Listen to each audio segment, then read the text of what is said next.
Bapa di surga, kami mengucap syukur pagi hari ini.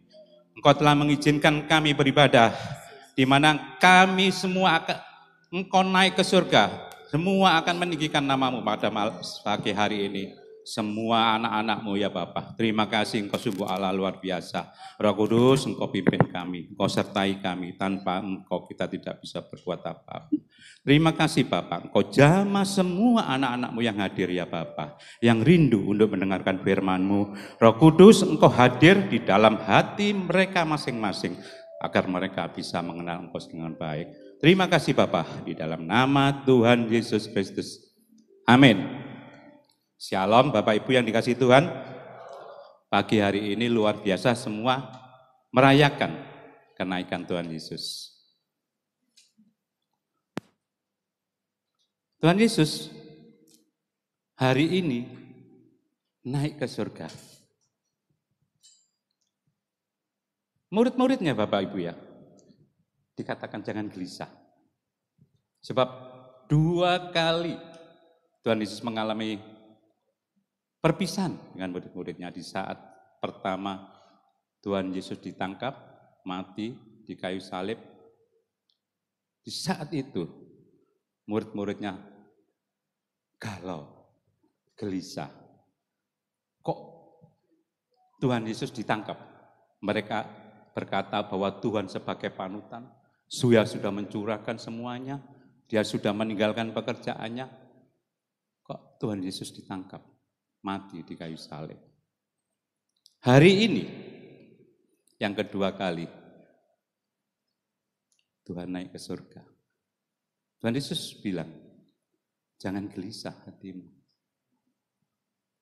Tapi murid-murid bingung sekali Bapak Ibu. Tapi yang kedua ini murid-murid bersuka cita. Bapak Ibu sekalian, sebelum saya menyampaikan firman Tuhan, tadi saya ditegur oleh Roh Kudus. Dia cuma bilang gini, hari ini memang banyak orang menyampaikan firman tentang kenaikan Tuhan Yesus. Tapi orang-orang yang mendengar cuma masuk kanan kiri, dia datang. Dia mengatakan apa yang mereka dapatkan dalam hidupnya. Nah, dia bilang, Roh Kudus ngomong, sampaikan pada jemaat. Responi firman Tuhan. Bertahun-tahun kita cuma mendengar. Kita mendengar khotbah tentang kenaikan Yesus. Kita khotbah tentang bagaimana Tuhan Yesus mencurahkan Roh Kudusnya. Tapi hari ini Tuhan Yesus berkata, responi firman itu. Responi. Kaget saya Bapak Ibu. Saya mengubah cara berpikir kita, cara pandang. Kenapa saya kemarin seperti itu? Ingat 2 minggu yang lalu, Bapak Gembala menyampaikan khotbah dunia tanpa batas. Benar Bapak Ibu. Benar itu sungguh. Dunia mengalami global. Dunia mengalami semua berpikiran sekuler.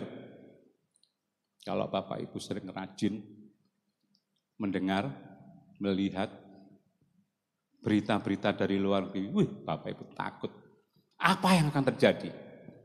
Apa yang akan terjadi, yang akan datang? Maka firman Tuhan hari ini dia berkata, responi firman Tuhan. Jangan kau main-main, waktunya tinggal sedikit. Ada 15.000 ilmuwan Bapak Ibu baru-baru ini. Dia kompak, deklarasi. Kiamat sudah dekat, hari kiamat sudah dekat. Hati-hati berjaga-jagalah, 160 dari negara lain. Dia menyampaikan seperti itu. Saya lihat, kenapa kiamat ini ya apa? Sebab apa saya katakan seperti itu? Saya melihat, sekarang orang yang kaya, orang yang miliarder, triliunan, dia tidak membangun real estate di darat. Dia pakai bunker, dia membangun di bulan. Saya kaget, orang manusia ini bagaimana hebatnya, luar biasa. Bangun real estate di bulan. Dia bangun bunker sekarang. Kalau perangan seperti zaman sekarang, dia langsung kendang bunker. Dijual berapa gitu satu kapling. Kita anak-anak Tuhan cuma, aduh ya Tuhan. Berapa kepercayaanmu pada Tuhan tiap hari? Engkau sudah berata imanmu. Bapak tahu? Ibu tahu? Iman itu loh dijual sangat murah. Yesus dijual sangat murah sekali. Berapa hari ini di TV itu Bapak Ibu lihat yang buat pabrik narkoba itu rumahnya salib gede-gede, yang kena pegang tuh kalungan salib besar, sampai saya gila. Aduh, apa artinya semuanya ini? Apakah kita tiap minggu, satu kali satu minggu, atau kan satu minggu 2 kali 3 kali kita ke gereja? Apakah firman itu adakah di dalam hatimu? Begitu murah Tuhan dijual untuk uang narkoba. Belum yang di Meksiko itu, wah kalungnya besar-besar saudara, salibnya. Nggak malu. Aduh saya yang lihat itu, aduh Tuhan ampuni, Tuhan ampuni. Salib. Maka jangan kau tinggalkan kasih mula-mulamu. Semua orang saya percaya Tuhan tolonglah. Nggak mungkin kau menjadi anak Tuhan nggak ditolongin Tuhan. Nggak mungkin Roh Kudus nggak bekerja di dalam hidupmu.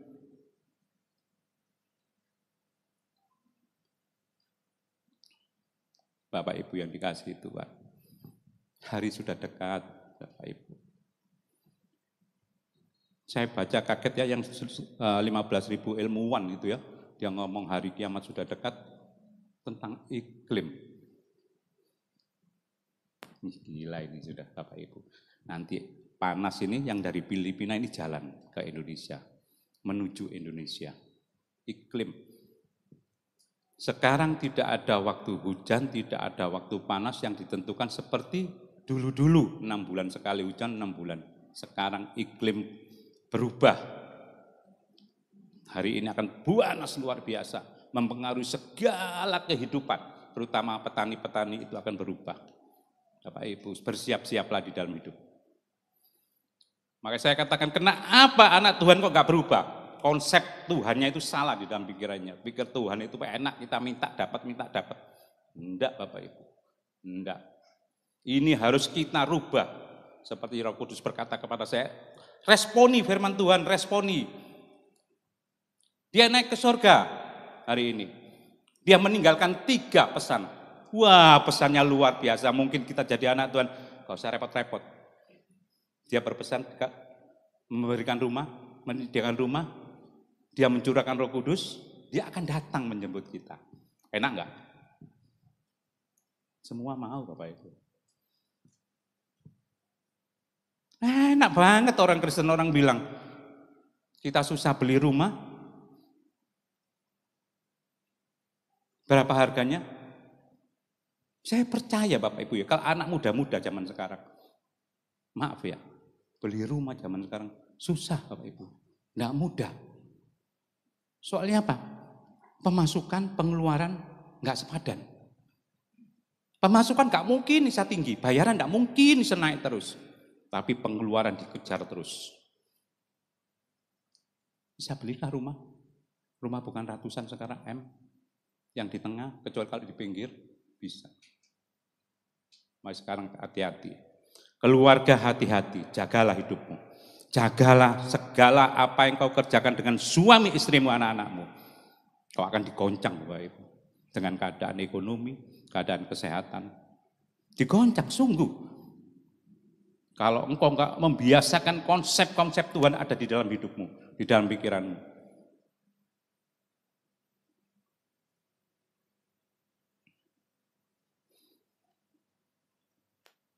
Jangan kaget Bapak Ibu ya.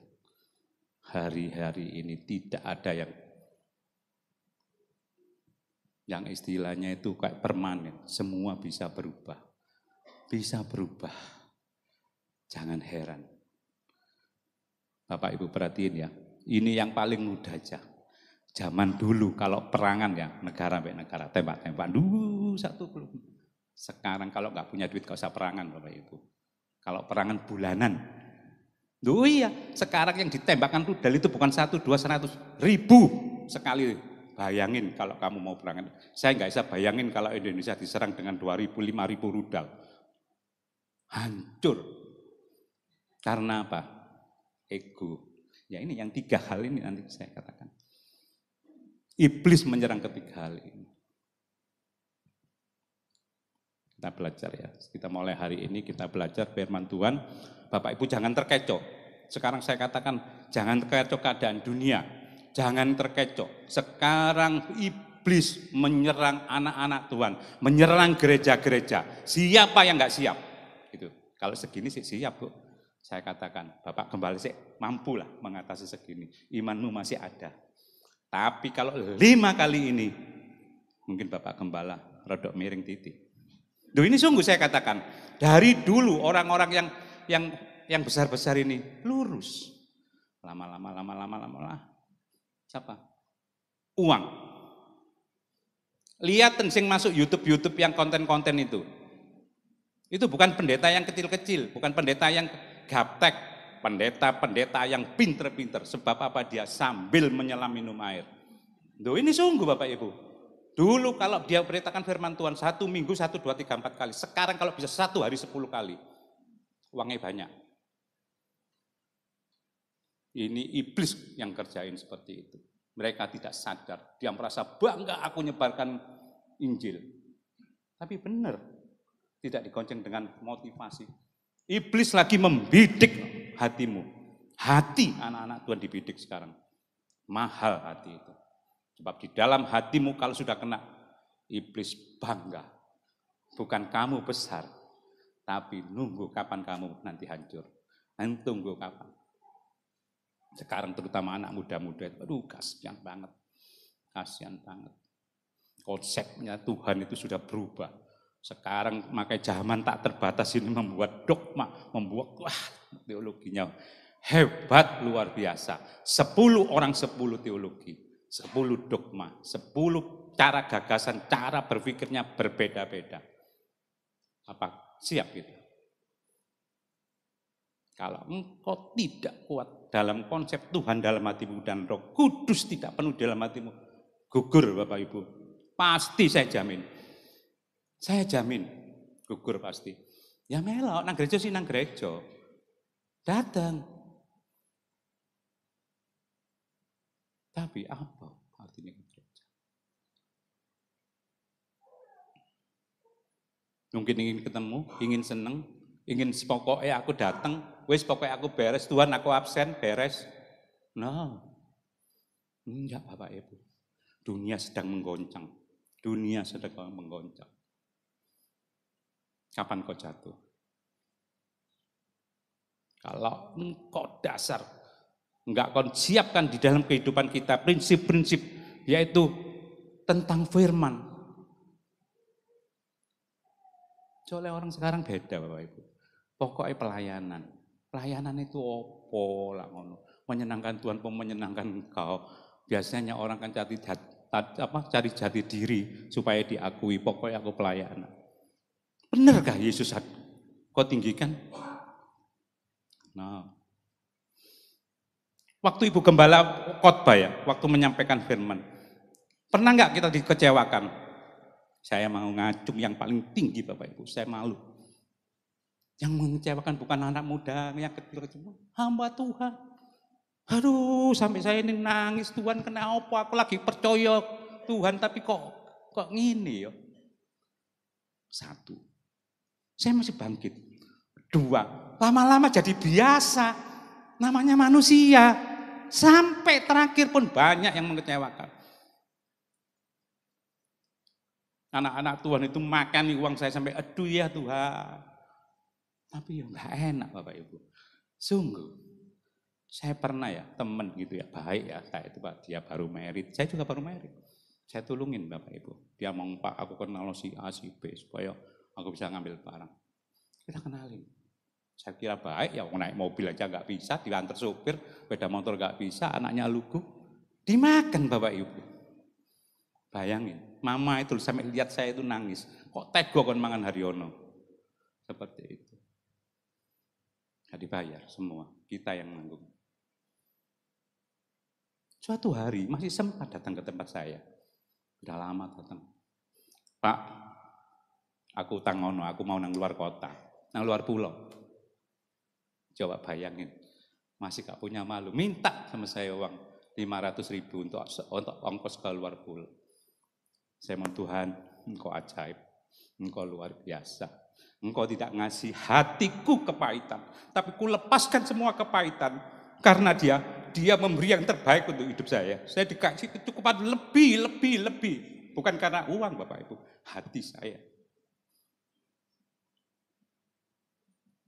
Maka sekarang kalau ada orang sakit saya cuma tertawa. Karena bukan orang Kristen kamu. Banyak yang kecil-kecil itu kalau di toko. Aduh, kebanyakan sampai saya kadang-kadang miris gitu loh. Kenapa sih kamu kok segini uang kecil aja dimakan? Udah dibilangi ya jangan supaya kamu enak, supaya kamu ngali Bapak Ibu lawis diutangi. Beli di sana. Ya apa coba bayangin. Nah, saya kan nggak bisa nyari orang. Ya sudahlah. Buat bikin dandani motor sudah selesai. Saya berpikir seperti itu, diajari seperti Roh Kudus seperti itu. Makanya saya nggak pernah kecewa. Uang hilang udah, nggak apa-apa. Kebiasaan. Kita belajar firman Tuhan hari ini ya. Saya katakan begini Bapak Ibu ya. Responi firman Tuhan, jalani. Sekarang kan zaman ada di YouTube itu progresif. Itu apa ya? Saya pernah ngomong sama anak saya dulu. Mel, suatu saat nanti akan terjadi seperti ini. Kenapa? Yang salah itu orang Kristen dewek. Orang Kristen itu sudah banyak janji-janji Tuhan.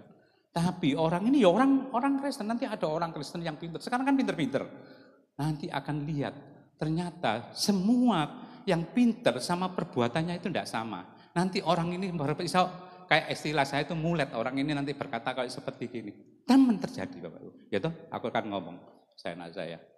Nanti orang pinter-pinter ini dia pinter ngelontok firman Tuhan nontok, tapi dia punya sahabat, kebiasaan sehari-hari tidak orang Kristen, tapi dia berbuat baik. Nah, otomatis dia akan pikir, loh orang sebaik gini loh ya, maksud saya Tuhan enggak.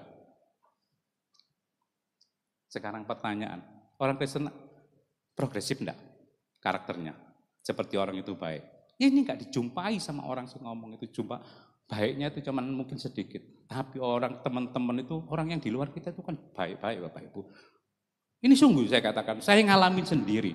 Kebanyakan di toko saya, itu kalau saya kadang-kadang anak-anak salah nulis, kadang-kadang uangnya katut. Mereka itu datang Bapak Ibu. Pak, kemarin kelebihan gak dicatat. 500.000, 1 juta, 300. Itu kadang-kadang kurang 0. Gitu. Ya toh, kan banyak kurang 0 itu. Mereka yang berbuat baik. Orang Kristen ngalih Bapak Ibu. Ya itu makanya timbul pikiran orang itu progresif. Tapi dia salahnya itu bukan karakternya yang progresif, tapi pengajarannya dia. Ini yang salah. Pengajarannya tetap Tuhan baik. Engkau yang terima, engkau yang membuka hatimu, terima Yesus sebagai Allahmu dan benar kamu melakukan, tidak akan kekurangan, tidak akan ketakutan dalam hidup. Sebab gak ada apa-apanya hidup Bapak Ibu. Semua ini fana.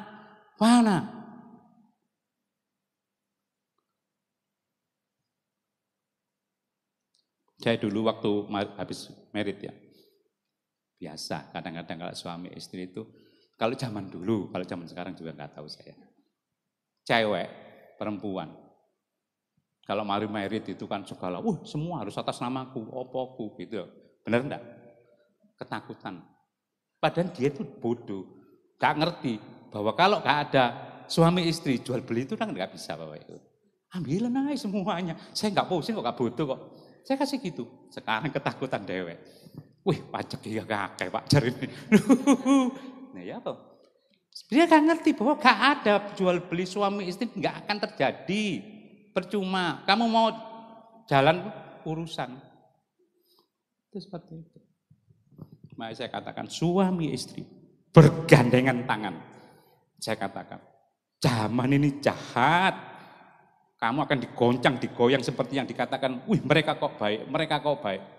Baik itu cuman kelakuannya Bapak Ibu. Tapi imannya tanpa Yesus engkau tidak akan masuk kerajaan surga. Itu harga mati sudah nggak ada. Bapak Ibu mau ke bank. Coba. Kalau nggak megang BCA, bawa ATM BCA, masuk bisa nggak? Bapak Ibu bawa baik, aku bawa uang baik masuk. Ya masuk toh. Kalau nggak ada ATM, bisa masuk nggak? ATM BCA. Apa ATM Bank Mandiri bisa? Bisa masuk? Nggak bisa. Tanpa Yesus tidak akan masuk di dalam kerajaan surga. Ini pasti janjinya Tuhan seperti itu. Makanya hati-hati, banyak orang menjual Tuhan. Soalnya dodol Tuhan itu paling enak, dolek duitnya gampang. Loh, ini sungguh.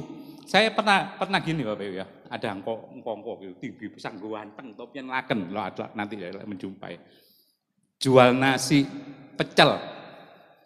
Kalau ngomong, tuku nopo iki, aku kayak pelayanan. Tahu berapa harga pecel? 30.000. Pertama tak beli, sakno lah udahlah 2. Gitu. Pecel biasa murah paling 10.000. Datang lagi Bapak Ibu. Seperti itu. Aku ngomong kok, orang Kristen itu tidak ada yang gini. Nggak ada orang Kristen cari dia untuk pelayanan. Pelayanan nggak nganggo duit. Buat kaki, pakai hatimu. Tuhan akan cukupi dalam hidup. Percaya seperti itu. Wah, banyak. Sudah, sorry ya, silakan. Sekarang ada lagi om rodok tuwek gitu. Jual gereja itu loh. Apa ya? Dulu kan tiap gereja kan ada kayak dan masuk apa itu namanya? Kayak kertas, lampiran, nyerita apa ya kayak bukan setrak apa itu. Seperti itu. Kalau yang gereja baik-baik itu lah bagus tebal. Dijual Bapak Ibu, saya mesti didatangi. Nah, saya itu mikirnya gampang lah, saya ini kadang-kadang simpel. Ya udahlah, wis hari. Lama-lama teko terus. Hari apa ngono Pak 1 minggu sekali datang terus. Tanya ya, aku tanya ya. Ini loh selama saya tahu nggak pernah dijual di kasino. Belum boleh ambil. Wah, ini di gereja ini, wah, nggak ada gereja jual gini, nggak ada. Akhirnya, ya udah, kalau masih sakolase ya nggak apa-apa, nggak gitu. Ya udahlah, wes, nggak datang Bapak. Datang lagi. Saya bilang jangan bawa ini ke depan istri saya, marah loh nanti dia. Dari depan tak cegat wes ikut ngalih, wes. Ini nyata, ini zaman, nggak mudah. Kalau hatimu tidak digerak, hatimu tidak masuk konsep tentang Tuhan dengan benar, nonsen. Cuma kita nggak sama Bapak Ibu ya, kadang-kadang kita di dalam satu keluarga itu, ya mungkin kita A, mungkin istri saya B, itu kita harus ngerti Bapak Ibu. Makanya Tuhan bilang, kalau engkau memberi tekanan, tangan kirimu jangan ketok. Nggak mudah, ikhlas. Kita baca firman Tuhan ya hari ini ya.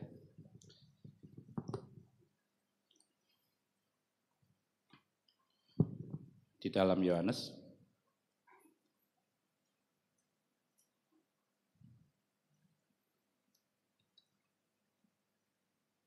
Di dalam Yohanes 14:15. Atau 14:1 ya sampai 4 dulu. Ini firman Tuhan yang banyak menjanjikan hebatnya Tuhan. Bagaimana luar biasanya kita sebagai anak Tuhan. Dia bilang begini Bapak Ibu ya, jangan gelisah. Saya ini kaget tuh. Tuhan ini kok tahu ya, zaman saiki zaman koyo ngene dia ngomong jangan gelisah. Ya bener, ojo gelisah Bapak Ibu. Diomongi dhisik sama Tuhan, ojo gelisah, ojo takut, ojo khawatir bahwa nanti zaman akan seperti ini. Tanpa batas, zaman global, zaman ini sudah canggih manusia. Kemarin saya baca ada pesawat tempur perangan tidak pakai manusia pilotnya Bapak Ibu, pakai manusia AI itu seperti itu. Dia bisa kemana-mana.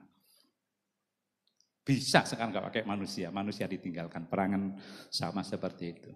Dan kalau nggak salah Amerika ya, dia menciptakan luar biasa manusia. Cuma ada 3 yang belum nggak bisa masuk dia, belum dimasukkan. Perasaan, rasa marah, rasa sabar, rasa bersyukur, rasa gembira. Itu belum dimasuk programnya. Kalau masuk, wis plek manusia. sama seperti manusia. Ini belum masuk ya. Jadi perasaan-perasaan itu belum bisa memasukkan dia itu. PBB takut tuh sampai dilarang. Sebab PBB takut itu nanti ngantem manusia sendiri.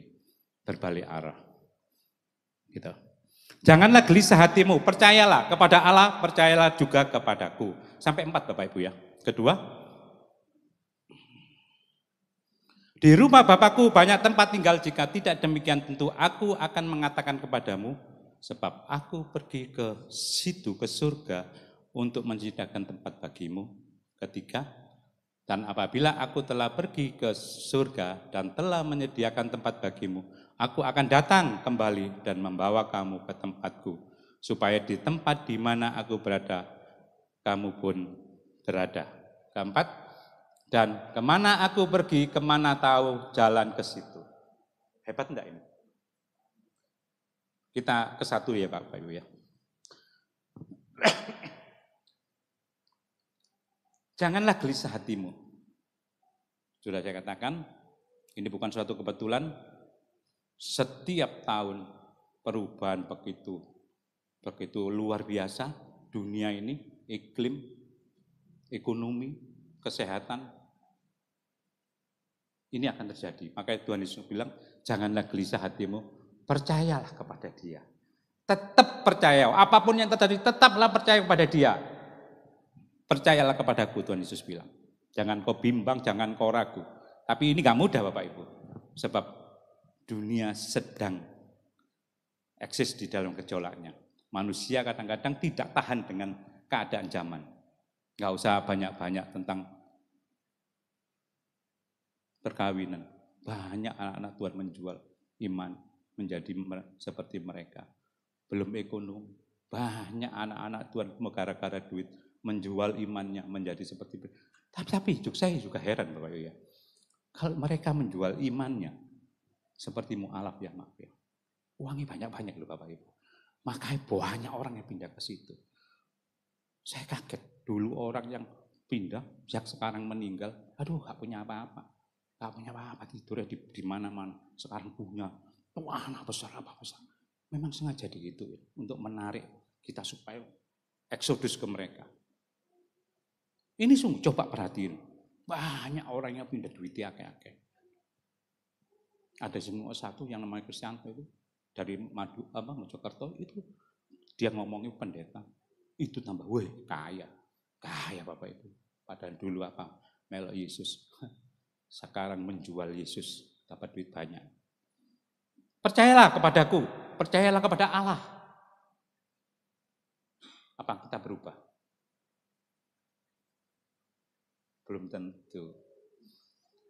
Bapak Ibu, kalau di jalan nemu uang kira-kira ya, kalau 100.000 dikembaliin, 1 juta saya kembali. 10 juta? Kira-kira?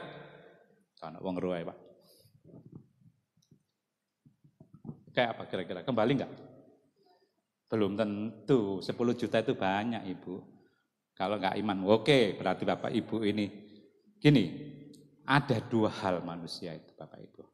Kalau orang benar-benar masukin Tuhan di dalam hidupnya, di dalam kehidupannya, kebiasaan sehari-hari, dia akan mengalami segala persoalan masalah. Lihat Tuhannya. Dia berpikir, orang enggak bisa lihat, tapi Tuhanku dan diriku tahu. Itu yang orang sungguh-sungguh loh ya. Apapun. Karena Roh Kudus ada di dalam hidupnya. Seperti itu. Saya aja ya, permisi kadang-kadang saya buat sampah gitu ya. Enggak pada tempatnya. Roh Kudus Bu. Baik, buang tempat. Balik Pak. Coba. Rasanya malu ditegur seperti itu. Saya dulu banyak berbuat salah. Tahu kalau berbuat salah, Roh Kudus ngomong apa? Kon meneh mlebu koran lho. Kon meneh mlebu radio lho. Ya apa kira-kira? Wih, Tuhan ampuni aku daripada meneh mlebu di koran waktu zaman di koran. Kadang-kadang kalau ada kayak teman cewek gitu disuruh anter. Oh, tak anter sampai jauh. Namanya cowok, ya toh. Tapi Roh Kudus ngomong kan kita berduaan. Ya toh, ya apa kamu lihat orang kamu katanya orang Kristen, Roh Kudus selalu menegur gitu. Aduh Tuhan, ampuni aku Tuhan. Kenapa? Roh Kudus sudah ada di dalam hidup saya. Digembleng sampai dari awal, dari susah, dari disakiti, dari dibujuki, dari opo. Saya pernah dibohongi sama pendeta seperti ini Pak. Bukan dibohongin, diakali. Pendeta ini punya teman. Temennya dia juga teman saya, pengusaha gitu loh. Saya dimakan sama dia Pak, teman saya itu. Nah, saya kan minta tolong sama pendeta itu. Pak, kalau pendeta kayak gini, ayo aku tolong siapin coklat. Waktu zaman tak coklat itu 300.000 Bapak, saya belikan. Untuk mereka katanya dikasih nos itu. Ambles Bapak Ibu. Gak tahu dikasih iya apa enggak. Sekali kongan sama mereka. Coba sakit enggak? Kalau kita baru-baru jadi orang Kristen. Wis dipangan duitnya dibujuki maneh. Pendeta Bapak Ibu dari Jakarta tapi. Ya itulah. Kedua sudah nanti omongin. Yaitu makanya gini Bapak Ibu ya. Saya belajarnya ini melihat segala persoalan. Saya enggak pernah lihat depan Bapak Ibu. Saya lihat ke belakang. Oh Tuhan punya maksud tertentu. Biasakan itu. Kalau Bapak Ibu segala sesuatu tidak pernah lihat di belakang persoalan, di belakang masalah, lihat di depan langsung hadap-hadapan. Wih Tuhan jahat, Tuhan itu wih benci aku dikasih sakit, aku sudah melayani tapi aku dihancurin. Pernah nggak melihat ke belakang, apa tujuannya Tuhan supaya kami dikasih sakit? Itu saya kebiasaannya dulu. Dari situ makanya sampai sehari ini saya kuat. Kalau ada masalah persoalan apa, saya enggak apa. Saya bilang Tuhan itu tujuannya apa? Nanti endingnya ada Bapak Ibu. Oh iya ya. Nah, saya harus sabar, saya harus mengubah karakter. Orang Kristen progresif Bapak Ibu, karakternya. Masuk hari ini marah, dia gak dipanggil. Gak dipanggil. Apa kita tetap marah? Hari ini gak pernah bersyukur, hidupmu dikasih satu, gak mau bersyukur, dikasih dua, gak bersyukur. Lo gak dikasih. Dia itu berdaulat Bapak Ibu. Makanya saya katakan, kalau lihat Tuhan, ojo pakai konsep dunia. Kalau pakai konsep dunia ya gini lah hidup kita. Seperti itu, jatuh bangun seperti roller coaster gini. Kalau ada kesaksian hebat aku percaya, wih Yesus luar biasa mengalami persoalan masalah Tuhan. Gak ada. Itu kamu sendiri. Nanti tak kasih kesaksian. Kedua, di rumah Bapakku banyak tempat tinggal. Jika tidak demikian tentu aku mengatakannya kepadamu. Sebab aku pergi ke situ untuk menyediakan tempat bagimu. Wah, memang luar biasa Bapak Ibu. Real estate di sini mahal, di sana disediakan oleh Bapak kita. Iya, sungguh Bapak Ibu. Bukan rumah Bapak Ibu. Maksudnya ini Tuhan nanti kita itu dikasih posisi di sana di surga. Bahwa kita itu spesial di mata Tuhan. Tapi manusia itu brengsek. Terus dikasih segala-galanya sih tetap dijual ya. Ditukar dengan properti dunia, properti bumi ini Bapak Ibu. Ya tadi dikatakan kedua, di rumah Bapakku banyak tempat tinggal.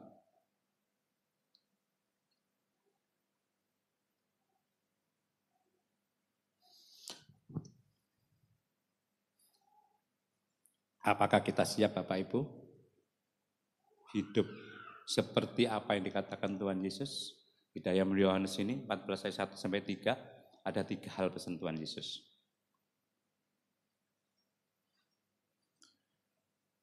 Di Yohanes 14 ayat 1 sampai 3 ini menggambarkan betapa baiknya Tuhan.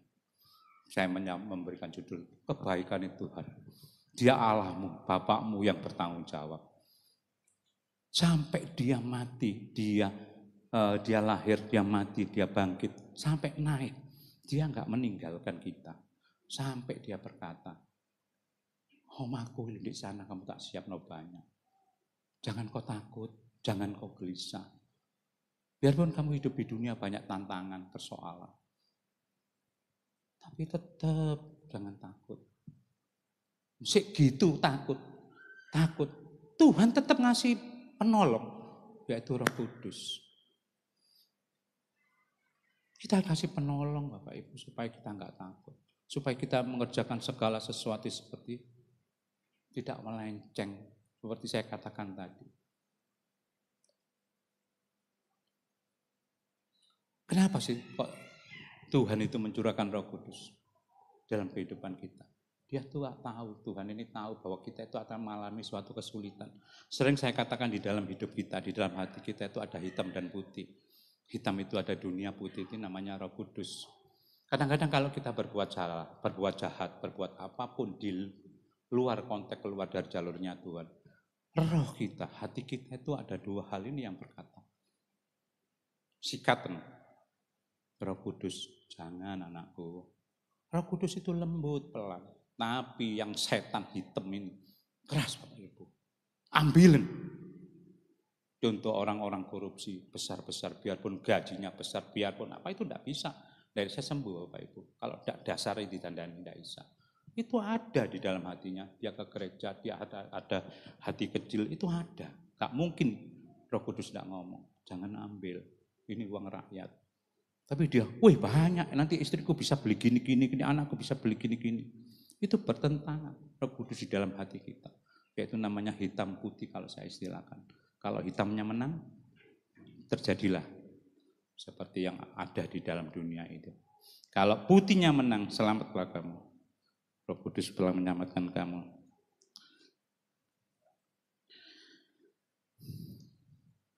Yang ketiga, Yesus naik ke surga. Kita baca di Yohanes 14:4 ya, 4 ya.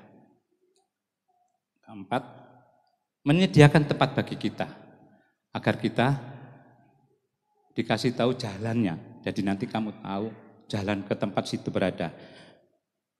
Yesus naik ke surga, menyediakan tempat bagi kita, agar kita tahu jalan yang kita lalui.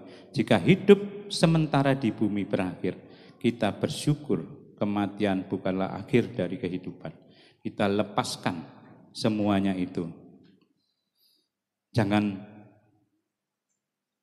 mengumpulkan berhala yang mengikat barang-barang yang fana, karena Tuhan berjanji akan datang menjemput kita. Ini peringatan Bapak Ibu ya. Setiap keluarga, terutama ibu-ibu ya, paling senang ngumpulin barang. Padahal barang itu gak terpakai, banyak. Ini saya sendiri Bapak Ibu ya. Barang itu terkumpul begitu banyak, terutama anak-anak saya dulu mainan. Satu kamar tuh mainan, ngumpulin gampang. Begitu sudah banyak, dia nggak bisa membuangnya, nggak bisa ngasihin ke orang. Begitu yang jelek bisa dibuang, yang baik eman Pak. 10 tahun di situ. Sampai engkau mungkin meninggal, barang itu fana. Nggak berguna. Jangan kumpulin seperti itu. Kumpulin semua harta-hartamu di surga.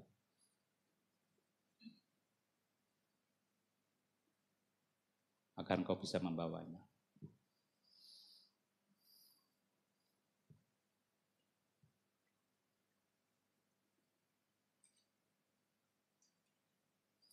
Apa kira-kira hidup yang harus kita jalani seperti apa yang dikatakan Roh Kudus tadi?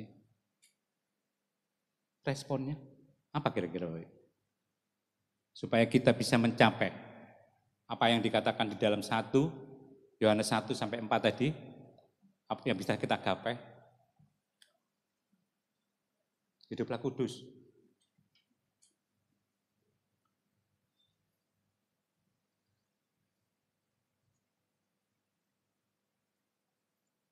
Hidup tidak mudah Bapak Ibu, rentan terhadap segala macam dosa dan memberhalakan segala yang ada dalam dunia.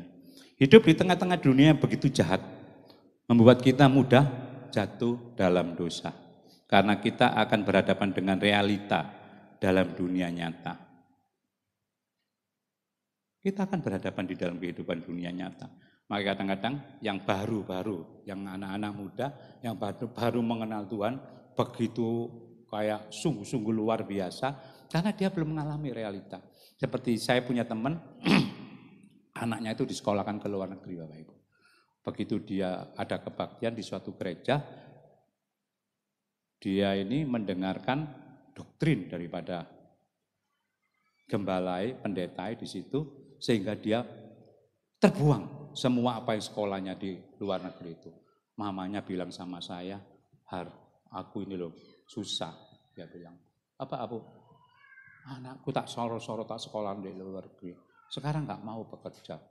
Nggak mau kan terusin usaha orang tua, nggak mau. Dia ke gereja terus seperti itu. Ya kalau memang panggilan nggak apa-apa dia bilang. Tapi otaknya udah ke doktrin sama dicuci otak. Seperti kan kalau besar-besar itu kan cari apa itu namanya yang tenaga sukarela itu kan gratisan gitu loh. Dan orang yang kaya itu dicari untuk menarik mereka seperti itu. Garis besarnya seperti itu. Nah orang tuanya mengeluh. Ya opos kayak gini nih ya. Saya nggak bisa apa-apa Bu, berdoa aja. Minta pimpinan Tuhan. Memang benar dia terpanggil untuk pelayanan Tuhan atau dia mau membantu orang tua. Karena tidak berhadapan dengan realita hidup. Nanti kalau berhadapan dengan realita hidup dia akan susah. Tidak mudah Bapak Ibu. Soalnya apa? Dia kawin. Dia butuh susu. Butuh anak sakit. Akhirnya anaknya tidak bisa bekerja. Nggak mau bekerja. Ini kesalahan fatal. Tidak semua orang itu sama Bapak Ibu ya. Kadang-kadang kita dipanggil. Mungkin jadi hamba Tuhan. Oke sudah dipersiapkan. Saya tahu kalau orang dipanggil jadi hamba Tuhan sudah pada persiapan benar keluarganya. Ada orang yang dipanggil untuk jadi supir. Wah, menguasai driver luar biasa. Ada orang jadi pengusaha luar biasa. Ada orang dijadikan dokter. Sekolah sampai dua dokter, saya jadi pelayanan Tuhan. Bukan 1, 3. Saya bertanya, Tuhan, benar tak? Kok gak sejak awal? Sekolah lulus, oleh gelar dokter, saya ingin jadi hamba Tuhan. Apa benar seperti itu? Saya nggak tahu. Karena dia benar-benar dipanggil untuk pelayan tidak mendengarkan sejak awal. Atau dia sekarang menjadi pelayan Tuhan nyari gampangnya. Motivasinya lain. Dokter apa gak pelayanan Bu? Kalau saya jadi dokter sekarang loh Bu, gak usah bayar Bu, gratis Bu. Nggak sungguh saya gak bohong. Saja kepintaran itu dari Tuhan Bu, bukan dari kita. Kita mau berusaha semaksimal mungkin, kalau tidak dikasih karunia. Gak bisa. Apa enggak pikir seperti itu? Ini tanda-tanda. Saya bertanya seperti itu. Bapak, Ibu pernah bertanya enggak seperti saya bertanya? Tuhan, saya bilang gitu. Kalau engkau Bapak yang baik,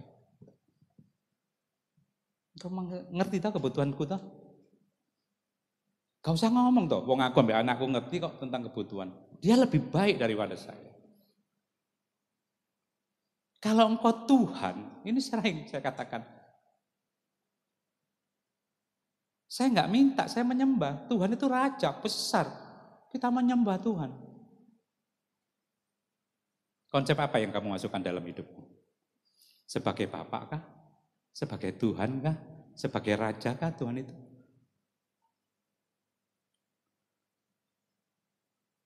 Bapak Ibu tahu kalau saya ada persoalan. Saya meraung seperti anak kecil gitu. Tuhan, persoalannya akeh Tuhan. Bangun tidur saya bersyukur. Saya berterima kasih. Apapun hari ini Tuhan, aku berterima kasih. Karena saya kasih sehat. Bu, umur saya itu sudah banyak. Tapi saya ini masih kuat loh. Ke Semarang PP, ke Bali PP. Saya malah tak setirin aja, anak saya jangan nyetir. Sebab apa? Saya bisa mengendalikan istilahnya. Kayak, aku harus banter, aku harus pelan. Seperti itu. Kalau anak saya ngebut, aku takut. Bawa keluarga. Seperti itu. Jadi, apa tadi? Mana tadi?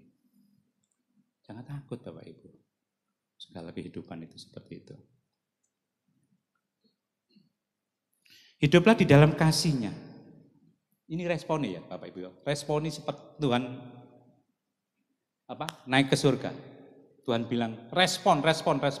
Kamu harus hidup seperti apa yang di dalam dunia. Jangan dengerin ini toh. Ke surga, itu Tuhan. Dia sudah nyiapin. Tapi respon kita, hiduplah di dalam kasih-Nya. Kita baca di Roma 12 ayat 3.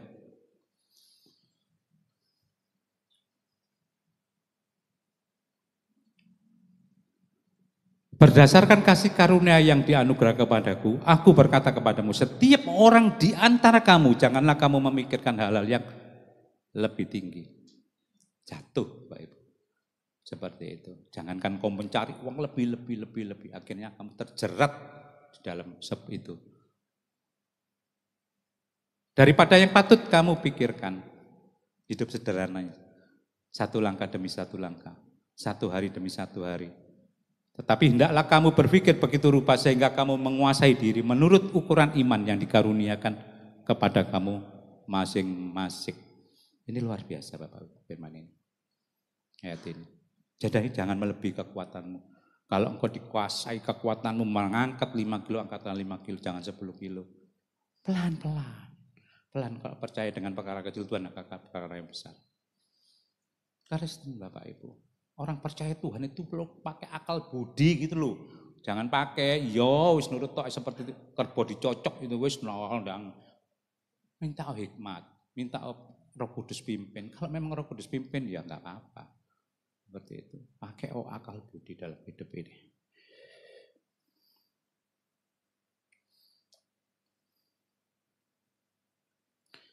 Menjalani kehidupan sesuai kasih karunia yang Tuhan berikan. Roh Kudus menuntun kita menjalani hidup penuh dengan damai sejahtera. Jangan hidup sesuai di luar kasih karunia Tuhan supaya tidak jatuh di dalam percobaan. Hiduplah dengan setia dan tidak melupakan firman Tuhan. Penting firman Tuhan. Dan menghidupi. Kedua, tinggalkan dosa. Enggak mudah Bapak Ibu. Dosa ini gak kerosok. Kadang-kadang kita berbuat dosa. Kadang-kadang berbohong masalah yang kecil, yang apa. Terus kita nganggep apa, pokoknya berbuat dosa lah. Tinggalan itu kabeh. Tinggalan. Bersihkan hati dari dosa, jangan bermain-main dengan dosa. Tinggalkan semua perbuatan yang merusak hidup kita karena hari-hari ini jahat, kejarlah kekudusan, jangan hidup mengasihi dunia. Jauhilah segala keinginan karena semuanya itu adalah sumber segala dosa. Tinggallah semuanya hidup, tinggalkan semua, hiduplah kudus. Bapak Ibu, hari ini hari jahat. Yang saya katakan tadi, yang dituju iblis itu adalah hati. Hati ini adalah pusat dari kehidupan kita. Kalau hati kita ini sudah goncanglah hidup kita. Nah, yang 3 hal hati ini yang saat ini yang iblis kerjakan adalah ego, kepahitan, dan keangkuhan hidup. Coba Bapak Ibu selidiki semua satu persatu. Ya tak? Orang berhasil. Gereja pun kena yang ketiga ini, keangkuhan hidup. Ego mungkin kuat. Ya seolah-olah seperti enggak melakukan egois seperti itu. Semua cuma kamuflase.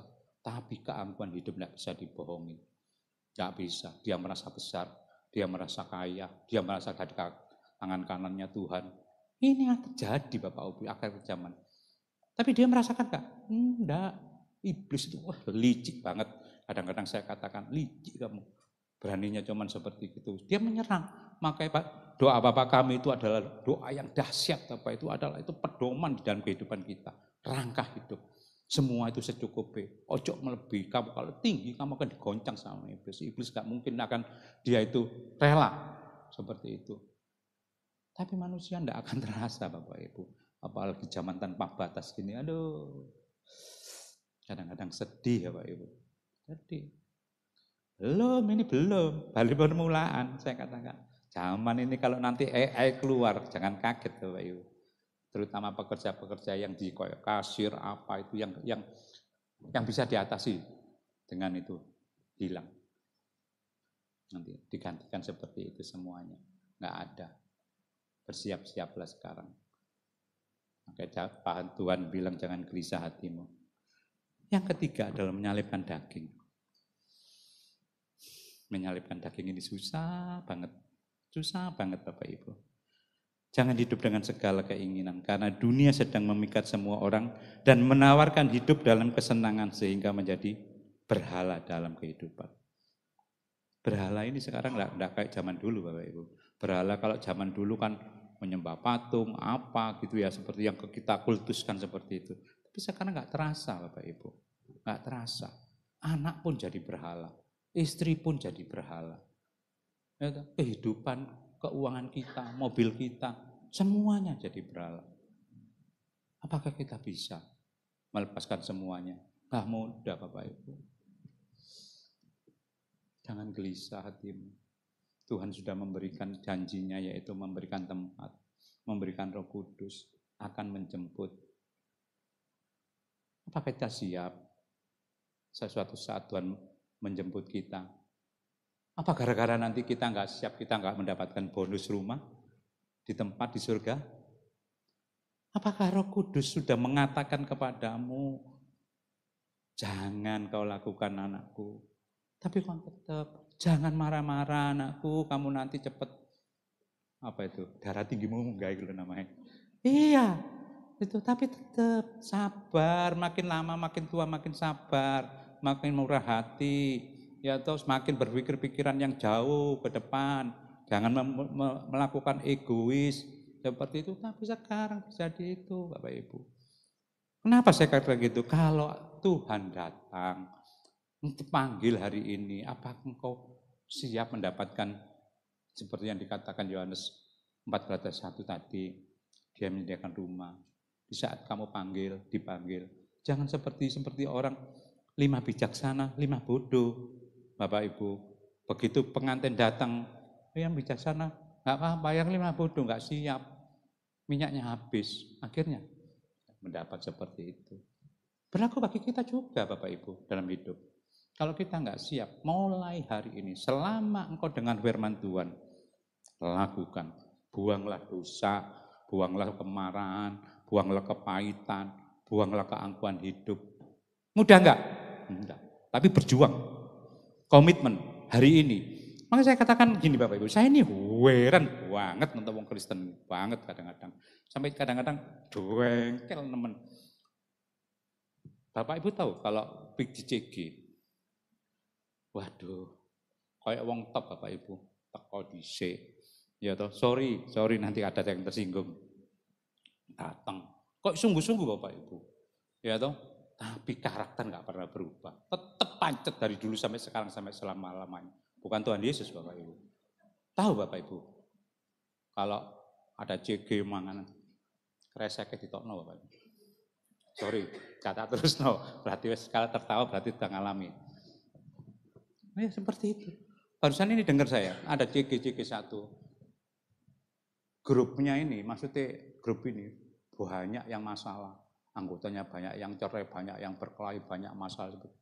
Aku sampai ngomong gini loh, lah iya, wong kon niku bertahun-tahun di CG. Mosok sih nggak ada sedikit aja Tuhan itu ada di dalam hidupmu. Mosok sih laki wedok perangan, sing situ masalah karena nggak mau mengubah keegonya. Laki perempuan nggak mau merasa dirinya tinggi, penyakit. Dia nggak nyadari bahwa iblis bekerja di dalam hari-hari ini. Banyak Bapak Ibu. Jangan disangka aku jadi anak Tuhan, aku kebal di dalam kehidupan, aku kebal di dalam masalah. Iblis gak akan menyerang aku, sakit gak akan menyerang aku, tepar kamu besok. Kalau engkau gak berjaga-jaga dalam hidupmu. Percayalah Yesus itu luar biasa. Tapi kalau gak merespon, engkau gak membuka hatimu, Yesus masuk di dalam hidupmu. Gak iso, mental. Dia ngomong jangan, gak apa-apa. Gak apa-apa Tuhan, puas, merasa puas. Namanya orang kalau sudah marah. Saya pernah cerita ya, di bank gitu ya, di Dharma Park ini, kan mobil antri gitu ya, antri gitu. Wah dan sing belakang pal-pel marah-marah, tak tonton ada logo gereja. Sampai ya Tuhan seperti itu. Dia tidak nyadari bahwa di belakangnya itu ada Tuhan. Marah-marah. Itu menjadi hobi, menjadi kebiasaan. Coba setelah dengar firman hari ini, ubah karaktermu. Berkati, hibiskan semuanya. Jangan, Kita progresif di situ. Kita tempatkan progresif itu di tempat sebuah karakter, di sebuah kehidupan. Bahagia kamu, sukacita. Sungguh Bapak Ibu. Saya ini bersaksi Bapak Ibu ya.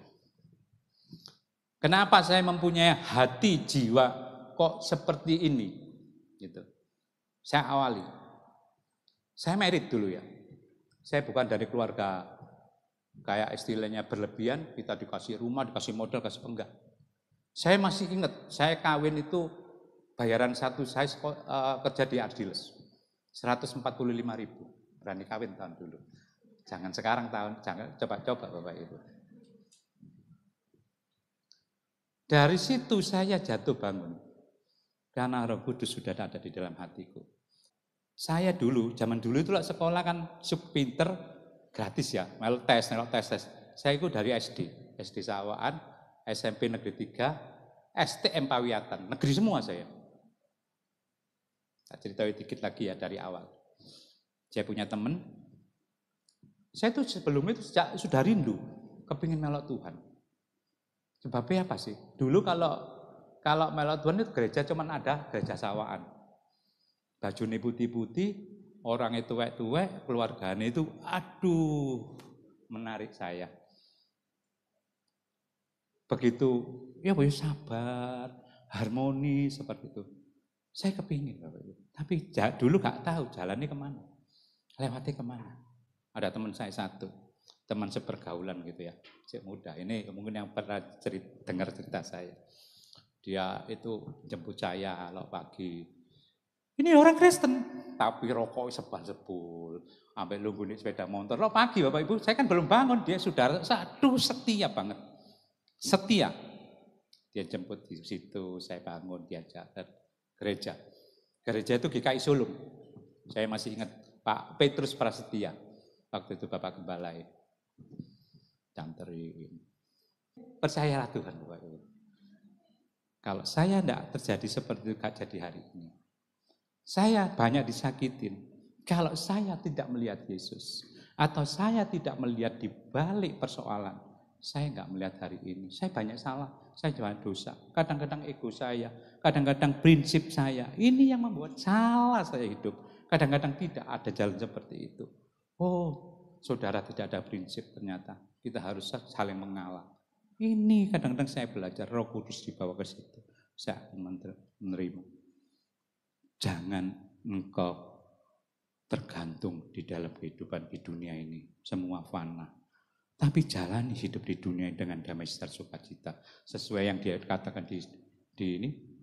Patut kamu memikirkan hal-hal yang jangan lebih tinggi, tapi patut pikiran tetapi tidaklah kamu berpikir begitu rupa, sederhana.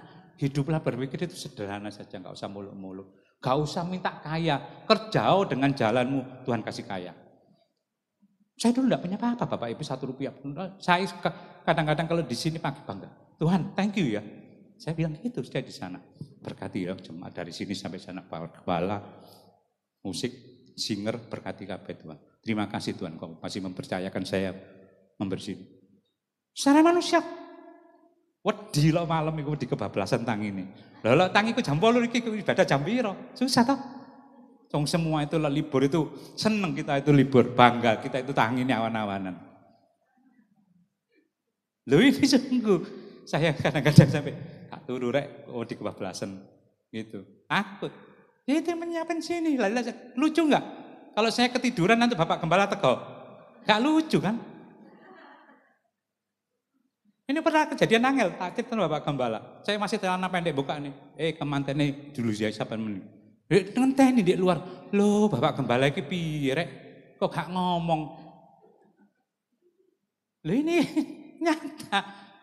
Saya gak pernah kesakitan Bapak Ibu. Saya gak pernah kecewa. Saya gak pernah menyimpan benci mangkul gitu enggak. Paling sudah marah, sudah selesai. Gak tahu kenapa. Karena ya itu tadi. Saya memasukkan konsep Tuhan dengan benar. Saya berdoa meraung Bapak Ibu. Minta Tuhan. Tak cerita no Tuhan aku masalah ini terserah Tuhan, tidak mau jadi. Wes jalan aku besok. Pertolongan Tuhan itu dahsyat luar biasa.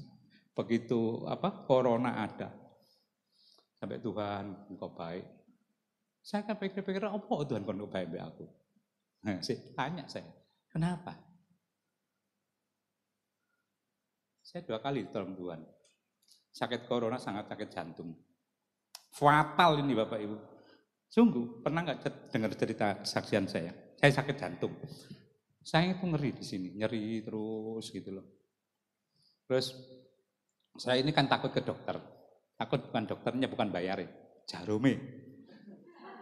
Saya ini giris kalau lihat jarum itu. Gitu loh. Bukan disuntik ya sering kadang. Teman lihat aja gue giris, aduh. Seperti itu. Saya nggak berani Bapak Ibu. Tak tahan-tahan, digegeri. Teman-teman saya itu kadang-kadang, kamu itu ada asuransi Melo. Kok Pak Bambang dulu yang meninggal. Kamu itu loh, buat apa asuransi? Gak berani Pak, takut. Gak tahu rumah sakit seumur hidup. Ya saya nggak minta, nggak mau. Nggak pernah.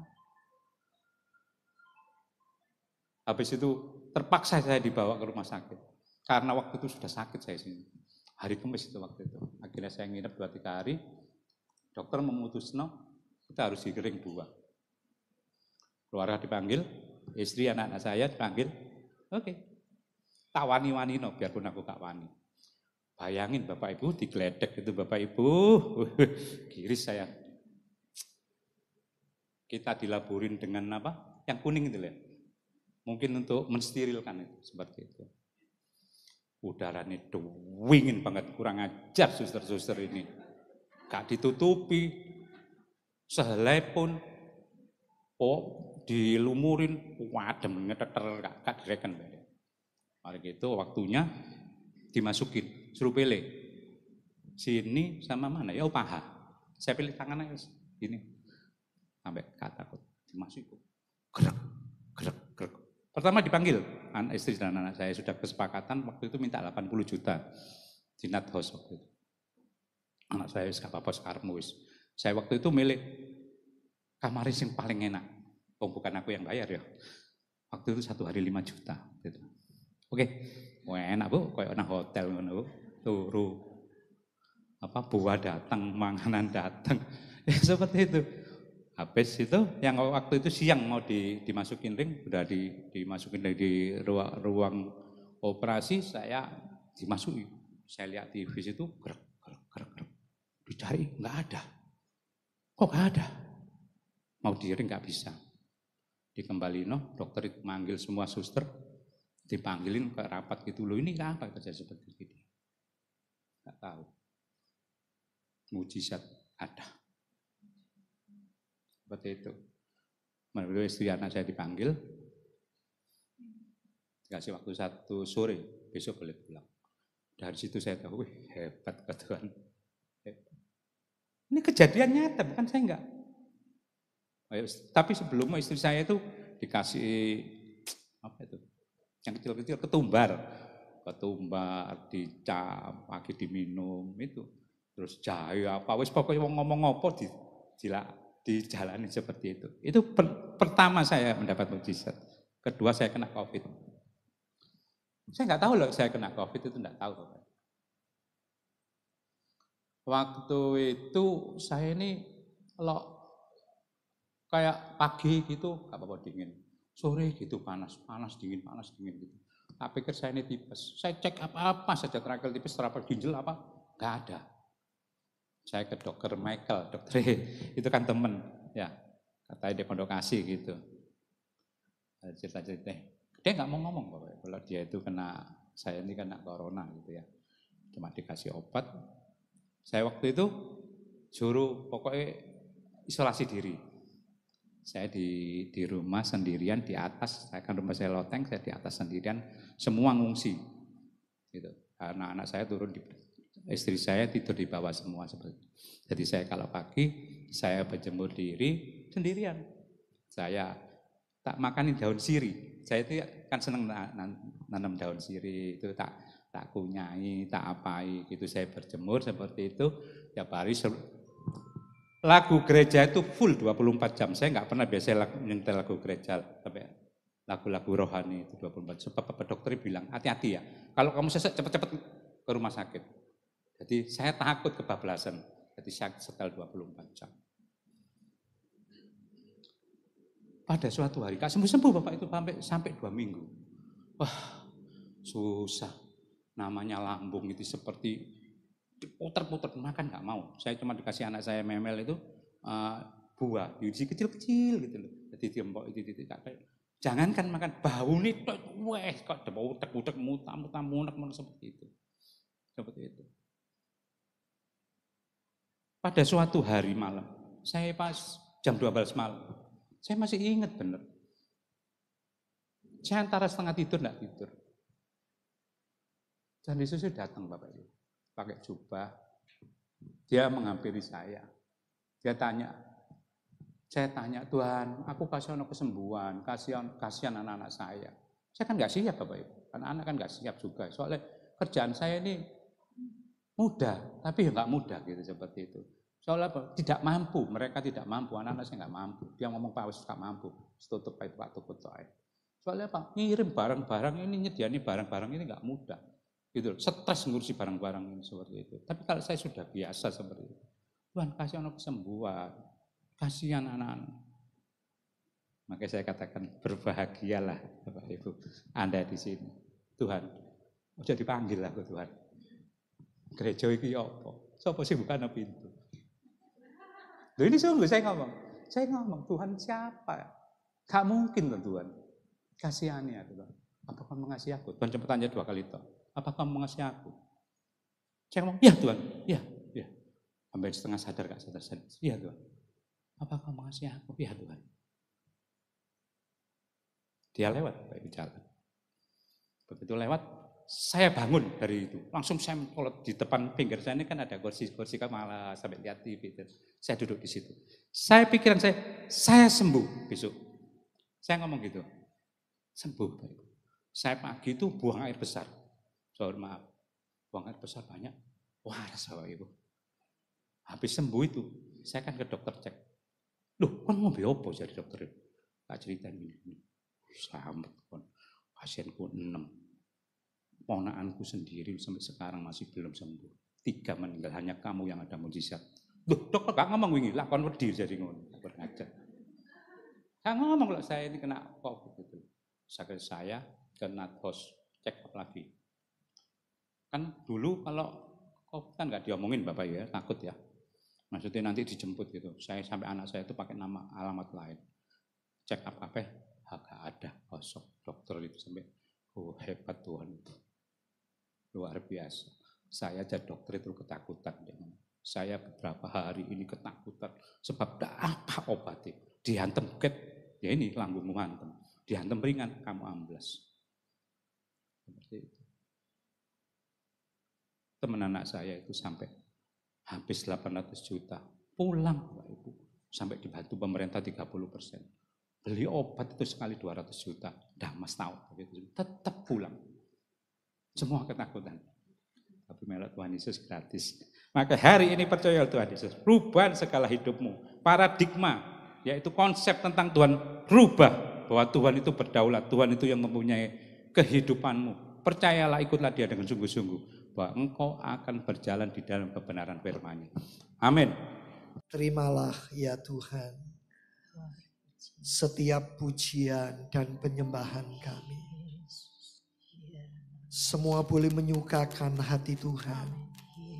Sebelum kami pulang untuk sementara waktu meninggalkan gereja ini dan nanti boleh kembali besok minggu dalam ibadah yang penuh berkat. Ibadah yang luar biasa. Biarlah kami semakin diperkuat dan diperteguh untuk merenungkan dan mengenal Tuhan lebih dan lebih lagi. Terimalah setiap persembahan anak-anak-Mu. Tuhan memperhitungkannya sebagai kebenaran. Bersama dengan doa ini kami menyerahkan bangsa dan negara kami. Bapak Presiden dan wakilnya yang terpilih. Juga Bapak Presiden yang masih menyelesaikan masa tugasnya. Demikian juga TNI, Polri, juga semua aparat pemerintahan. Semua diberikan hati yang takut, hati yang melayani Tuhan, dan hati yang mengasihi Tuhan. Bapa di sorga, kami juga berdoa bagi jemaat yang tidak bisa hadir, yang sakit, yang harus bekerja, yang karena satu dan lain hal Tuhan memberkati, Tuhan membukakan jalan, dan Tuhan menolong anak-anak-Mu. Terima kasih Bapa di sorga, kami juga menyerahkan semua partner-partner pelayanan, semua boleh diberkati dan semua boleh lebih mengasihi Tuhan. Terima kasih, Tuhan yang layak dipuji, Tuhan yang layak disembah adalah Tuhan yang nyata, Allah yang hidup, yang telah berperkara dengan ajaib. Kami semakin dikuatkan, kami semakin dituntun, dan kami boleh berada di dalam jalan Tuhan. Jemaat yang dikasihi Tuhan, arahkan pandanganmu kepada sorga, kepada Tuhan Yesus Kristus, dan sekarang terimalah berkat dari Allah Bapa, cinta kasih kemurahan Tuhan Yesus Kristus di dalam persekutuan Allah Roh Kudus akan menyertai dan memimpin kehidupanmu sekarang bahkan sampai selama-lamanya. Pulanglah, terimalah berkatnya dan jadilah engkau berkat. Hidup sesuai firman Allah dan kau akan melihat penyertaan Tuhan yang hebat dan dahsyat. Dalam nama Tuhan Yesus, puji Tuhan. Amin.